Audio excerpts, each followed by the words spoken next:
दत्तगुरूंचे सगळेच मंत्र प्रभावशाली आणि शक्तिशाली आहेत. दत्तगुरूंच्या मंत्राचे अनेक चांगले अनुभव भक्तांना येत असतात.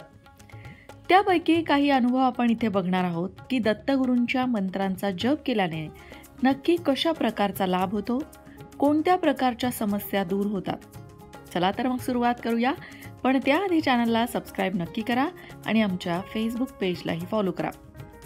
दत्तगुरूंचे वेदमंत्र, तंत्रमंत्र, बीजमंत्र, शाबरी मंत्र, माला मंत्र, मूलमंत्र, गायत्री मंत्र असे स्वरूपाचे मंत्र आहेत. या प्रकारच्या मंत्रांची विधी आहे. ते कसे जपावेत याचे काही नियम आहेत. ते जाणून घेऊन व्यवस्थित त्याचा जप केल्यास भक्तांना अनेक चांगले अनुभव येतात. मनःशांती, संकटनाश, सगळ्या प्रकारच्या बाधानाश, शत्रुनाश, मनोकामना पूर्ती, योगसिद्धी, रोगनाश, आरोग्य अशा सगळ्या समस्यांवर दत्तगुरूंचे मंत्र प्रभावी ठरतात. दत्तगुरूंचा कुठलाही एक मंत्र तुम्ही नियमित जपायला सुरुवात केली तर घरातील वातावरण मंगलमय आणि प्रसन्न होतं. सगळ्यात महत्त्वाची गोष्ट म्हणजे दत्तगुरूंच्या मंत्र जपाने वास्तुदोष दूर होतो.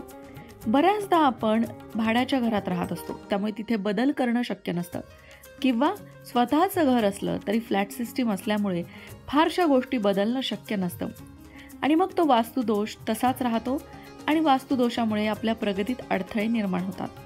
अशा वेळी त्या घरामध्ये नियमित दत्तगुरूंच्या मंत्राचा जप केला जावा. त्यामुळे सगळ्या प्रकारचा वास्तुदोष दूर होतो.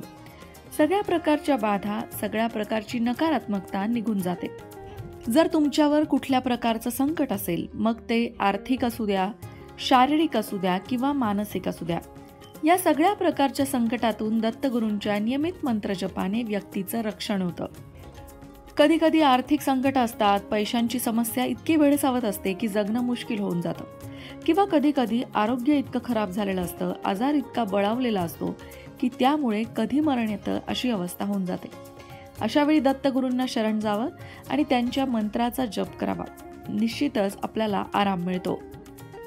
इतकंच नाही तर दत्तगुरूंच्या मंत्रजपाने पूर्वजांना गती मिळते. त्यामुळे पितृदोषातूनही सुटका होते. जर कुठल्या प्रकारचा पितृदोष तुम्हाला असेल तर तुम्ही दत्तगुरूंचा मंत्रजप नियमित नक्की करावा. त्यामुळे पितृदोषातून सुटका होऊन प्रगतीमधले सगळे अडथळे दूर होतात आणि घरातल्या सदस्यांची प्रगती व्हायला सुरुवात होते. सगळ्यात महत्त्वाचं, आध्यात्मिक प्रगती दत्तगुरूंच्या मंत्रजपाने होते आणि मोक्ष सुद्धा मिळतो. थोडक्यात काय तर ऐहिक आणि परमार्थिक अशी सगळीच प्रगती दत्तगुरूंच्या कृपेने व्यक्तीची होते. आता जर तुम्हाला मानसिक दृष्ट्या काही त्रास असेल, म्हणजे तुमचं मन खूप हळवं असेल, छोट्या छोट्या गोष्टींनी तुम्ही घाबरून जात असाल, घरातल्यांची सतत काळजी तुम्हाला वाटत असेल, तर दत्तगुरूंना शरण जाऊन दत्तगुरूंचा जप नियमित करावा. त्यामुळे मन घट्ट होतं, खंबीर होतं, कशाचीही भीती वाटत नाही.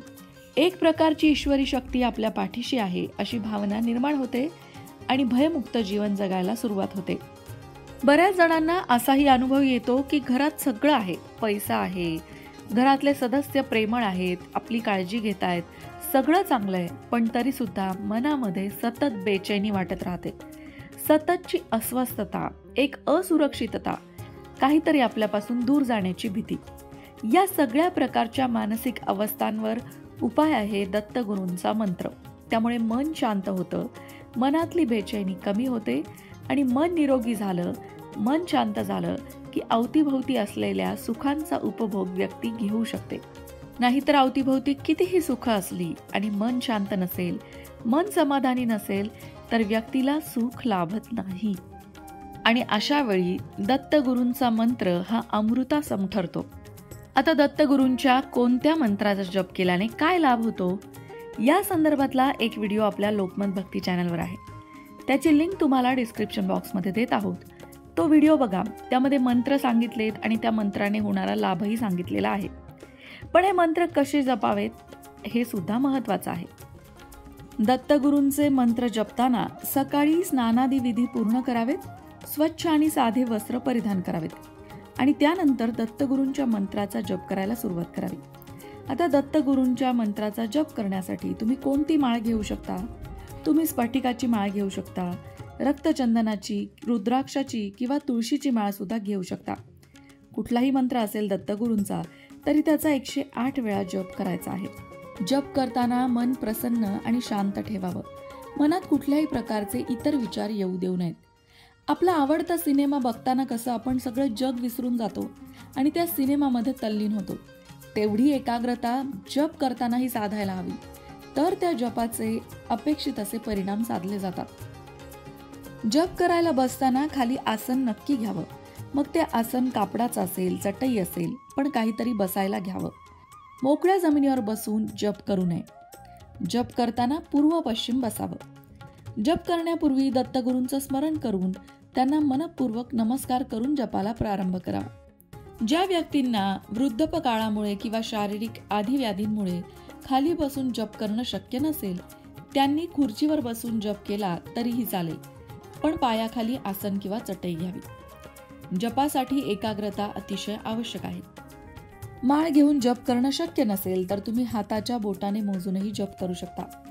अतिशय सकारात्मक भावनेने दत्तगुरूंचे मंत्र जपावेत। आपली जशी समस्या असेल त्या समस्येला अनुसरून अशा मंत्राची निवड करावी आणि तो मंत्र जपावा। आता कोणत्या समस्येला कोणता मंत्र जपावा याचा व्हिडिओ मी मगाशी म्हटलं तसं आपल्या लोकमत भक्ती चॅनलवर आहे, तो तुम्ही डिस्क्रिप्शन बॉक्समध्ये पाहू शकता। या मंत्रांचा जप करताना सावकाश करावा।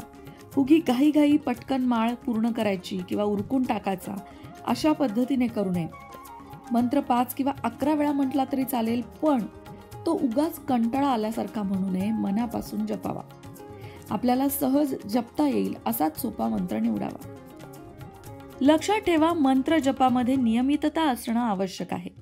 नियमितता आणि मनापासून तसंच श्रद्धापूर्वक म्हटलेले मंत्र लवकर सिद्ध होतात आणि त्याची फळंही मिळतात। दत्तगुरूंचे मंत्र रोज म्हणणं शक्य नसेल तर तुम्ही फक्त गुरुवारी किंवा पौर्णिमेला सुद्धा जप करू शकता। नियमित जप करताना महिलांनी अडचणीचे 4 दिवस मात्र सोडून द्यावेत। याशिवाय सूतक काळ असेल किंवा वृद्धी काळ असेल तर या काळामध्ये जप करू नये। मंडळी, तुमची समस्या कोणत्याही प्रकारची असू द्या, त्या समस्येवर दत्तगुरूंच्या मंत्राने उपाय नक्कीच होतो, पण त्याचबरोबर व्यक्तीने प्रयत्न करणं थांबवायचं नसतं। दत्तगुरू प्रयत्नांना यश देतात। दत्तगुरूंच्या आशीर्वादाने न होणारी कामं सुद्धा होतात, पण त्या कामांसाठी माणसाने आधी प्रयत्न करायला हवेत। परमेश्वर सुद्धा प्रयत्नांती मिळतो हे लक्षात ठेवावं।